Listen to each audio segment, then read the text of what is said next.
Thank you, Rose and Jerry, and thank you, Rose, for your other pieces of leading worship this morning. I have a particular affinity for Elizabeth, and not just because we share a name.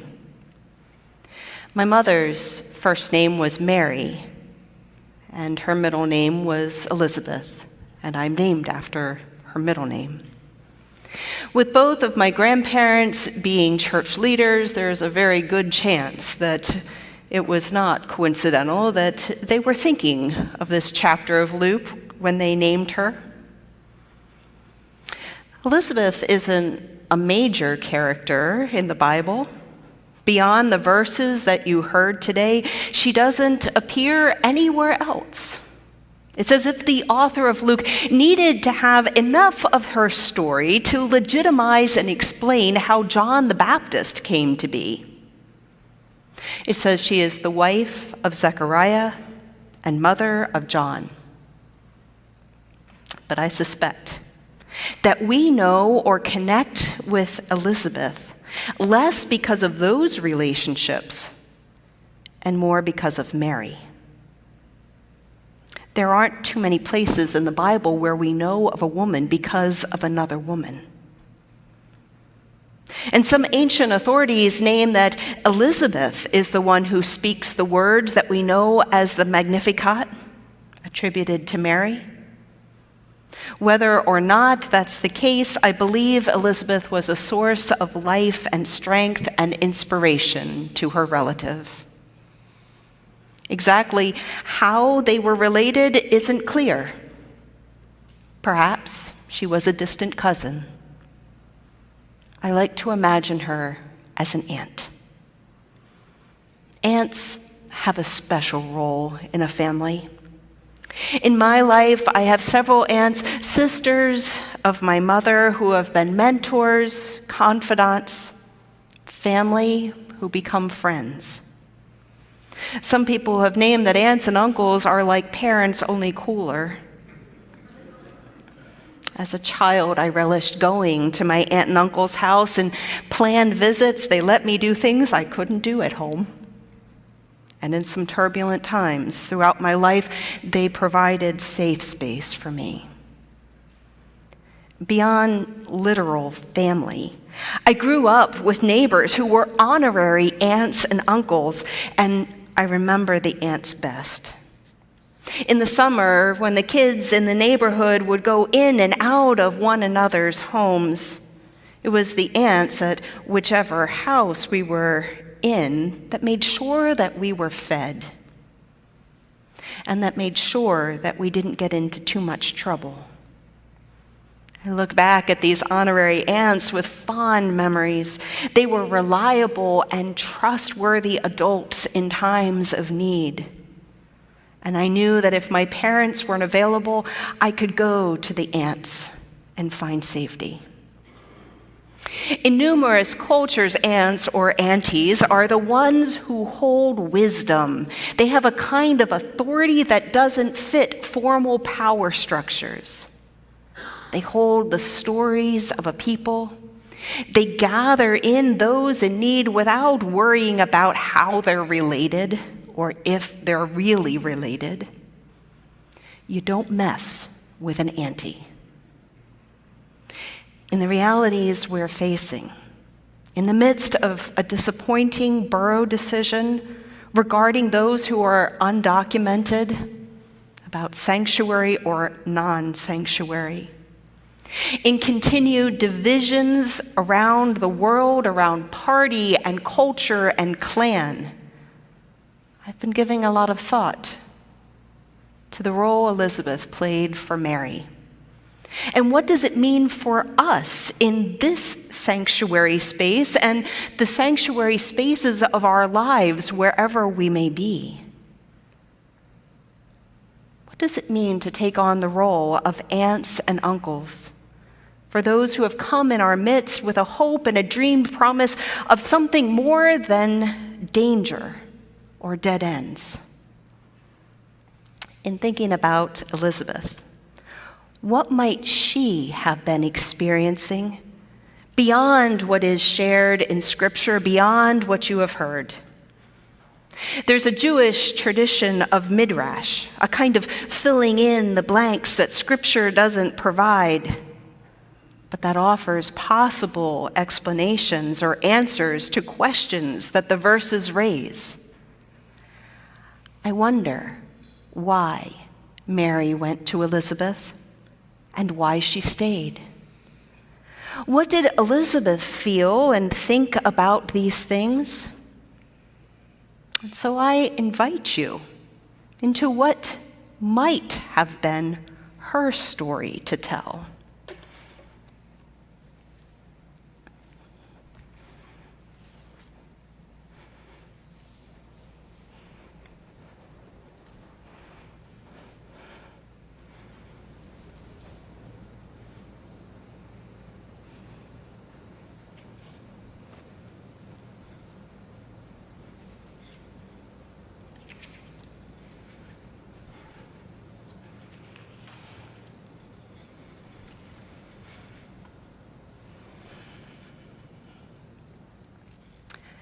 My name is Elizabeth.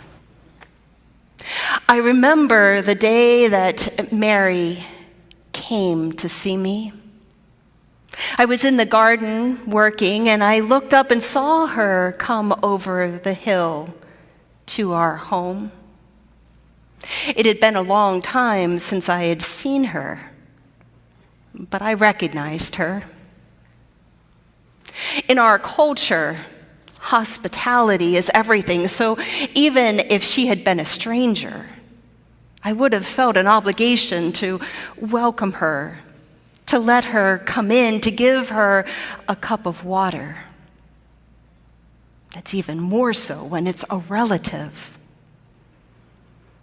Although she had changed quite a bit from the time that I had seen her.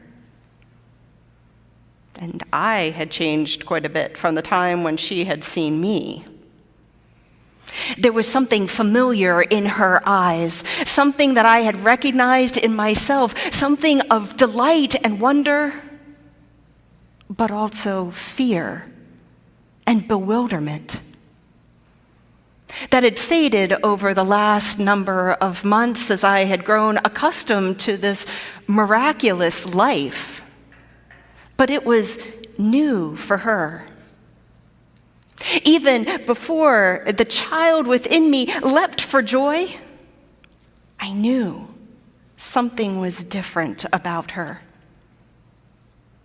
And before speaking a word, I knew in my heart that I needed to reach out and embrace her, not only as family, but to welcome her in. To call her to me, to let her know that she was safe. I confess I hadn't spent much time with the family over the last number of years, and I could say that it was because of Zechariah's responsibilities in the temple. And while that was true, there was another part of me that felt it was too painful to be present with family, to gather as generations grew and expanded. And Zechariah and I were alone. The only change was that we were getting older. And then there was that day in the temple. I wasn't there, but I heard about it before Zechariah came home. He couldn't speak, but we had ways of communicating that went beyond words. And for the first time, the meaning of my name, God's promise, made sense. We had been given a promise at our age. A promise that had life for me, but was also intended to be a promise of life. For the child that I was to bear was going to announce to all who would listen of God's promise, of life, of hope, of love. This was a promise for me, but it was also for all people who would listen. But how was I to explain that? The people could see that I was changing as I was growing larger. I largely kept to myself. How was I to tell them about this visit of an angel to Zechariah and what it meant to me, to us, to them? How was I to share what couldn't be put into words, but could only be felt? And then Mary came. And I knew that she was someone who would understand. And I would be able to understand her. We could share this thing that we had in common, a life that brought us together, a promise that was held for each of us and for all. For John within me, for Jesus within her. And so we spent the next 3 months together. I welcomed her in. There was a danger for her, one that I was aware of. Our situations were not quite the same. After all, although it was surprising that I was pregnant, it was not scandalous. I was married, we had a respectable life, we were revered. I was old enough that I knew most in the community when they were children. They didn't dare speak a word directly to my face, regardless of what they may have said behind their own closed doors. With Mary, it was different. She was young. She was inexperienced. She was not married. And in our culture, it was illegal for her to have a child outside of being married. And if her father chose to participate in an honor killing, her life could have been cut off. No wonder she came to me, both out of her own fear and fear of pressure that her father might have to enact this sentence against her. She came to me, her aunt. Now, the truth is that Zechariah could also have spoken against her if he could speak. But he couldn't. When Zechariah and I got together, we were matched partly because I, too, was from the line of Aaron, a priestly lineage. I was a daughter of Aaron, descended from that line.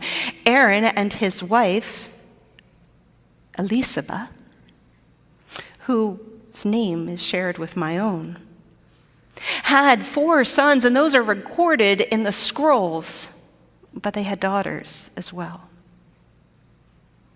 As a woman, I could not step into the innermost sanctuary of the temple, but God had come to me.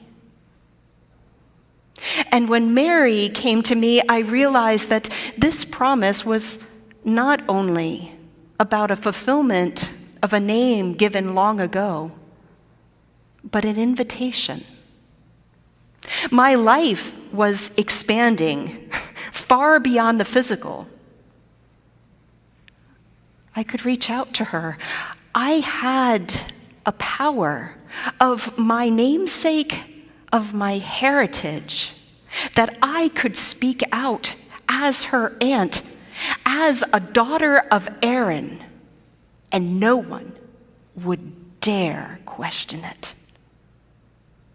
I could bring Mary in, and not Zechariah, not her father, not anyone in town could do anything about it. And so Mary stayed with me for 3 months, and although neither of us had any experience in giving birth, as women, we have been midwives for each other for as long as anyone can remember. And so I was able to guide her, and she was able to guide me. My son, John, was born. And when Elizabeth went home, it was with a different confidence.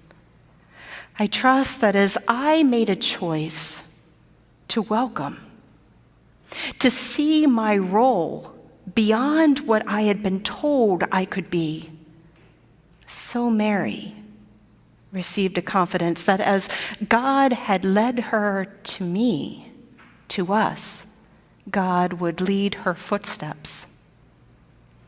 Looking back, I wonder for Zechariah if it wasn't so much a punishment that he couldn't speak, but a pathway for Mary's safety. Looking over those months, that time, the reality now, I'm not the same person that I was. Hope was renewed, but I realized in the process of Mary coming to me that I have a choice that I make. When I said to her, "Blessed is she who believed in the word fulfilled by the one who spoke to her, the Lord," I don't know if I meant her or me. God's promise is not only the promise that God gave to me, but the promise that I give to God. And so after years of being somewhat isolated from neighbors who whispered about why I didn't have a child, I made a choice to open my life, to welcome, to expand who could come in, who would receive hospitality, who would receive water, who would receive embrace and protection in the best way that I could. The life in me, the life that Mary had, is not just about life here and now, but life in its fullness, one that expands beyond what we can give birth to, and instead what we can embrace as a community. I had the opportunity to choose.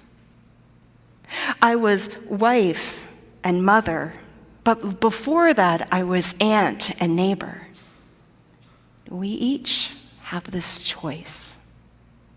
You get to choose, no matter who you are, to reach out, to bear witness to the love of God.